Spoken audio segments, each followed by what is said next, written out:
టాలీవుడ్ ఇండస్ట్రీలో star senior హీరోల్లో ఒకరైన megastar Chiranjeevi గారు గురించి ప్రత్యేకంగా సినీ ప్రేక్షకులకు పరిచయం చేయాల్సిన అవసరం లేదు. చిరంజీవి ఇప్పటికే తన కెరీర్లో ఎన్నో బ్లాక్ బస్టర్ మూవీల్లో హీరోగా నటించి తెలుగు సినిమాలో ఇండస్ట్రీలో ఇప్పటికీ కూడా అద్భుతమైన క్రేజ్ను కలిగి ఉన్న సీనియర్ స్టార్ హీరోగా కెరీర్ను కొనసాగిస్తున్నాడు. ఇది చాలా ఉంటే తాజాగా చిరంజీవి విశ్వంబర అనే మూవీలో హీరోగా నటిస్తున్నాడు. యూవీ క్రియేషన్ సంస్థ నిర్మిస్తున్న ఈ మూవీకి బింబిసార ఫేమ్ వశిష్ఠ మల్లాడి దర్శకత్వం వహించగా, త్రిష ఈ చిత్రంలో హీరోయిన్గా నటిస్తుంది.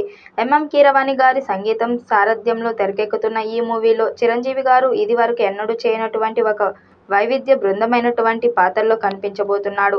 ఈ మూవీని 2025 సంవత్సరం జూలై నెలలో భారీ ఎత్తున ప్రపంచవ్యాప్తంగా విడుదల చేయనున్నారు. ఇది ఇలా ఉంటే ప్రస్తుతం చిరంజీవి గారు హరీష్ శంకర్ దర్శకత్వంలో ఆటో జానీ అనే మూవీలో కూడా హీరోగా నటిస్తున్నారు అనే వార్తలు వస్తున్నాయి.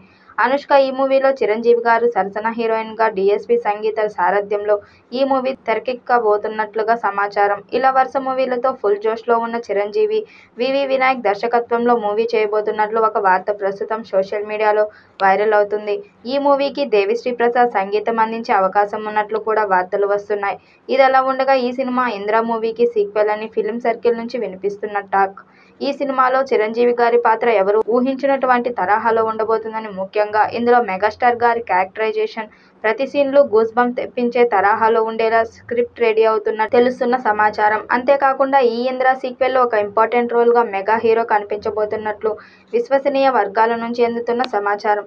అయితే ఆ మెగా హీరో ఎవరనేది తెలియాల్సి ఉంది. ఇంద్ర సీక్వెల్పై వస్తున్నటువంటి ఈ రూమర్స్ నిజమా కాదా తెలియాలంటే అధికారిక ప్రకటన వచ్చేంత వరకు వేచి ఉండక తప్పదు. ఈ వీడియోపై మీ అభిప్రాయాన్ని కామెంట్ బాక్స్లో తెలియజేయండి. వీడియో నచ్చినట్టయితే లైక్ చేయండి, షేర్ చేయండి, కామెంట్ చేయండి. మరిన్ని అప్డేట్ కోసం మన ఛానల్ సబ్స్క్రైబ్ చేసుకోండి. నోటిఫికేషన్ కోసం పక్కనే ఉన్న గంట సింబల్ని కొట్టండి.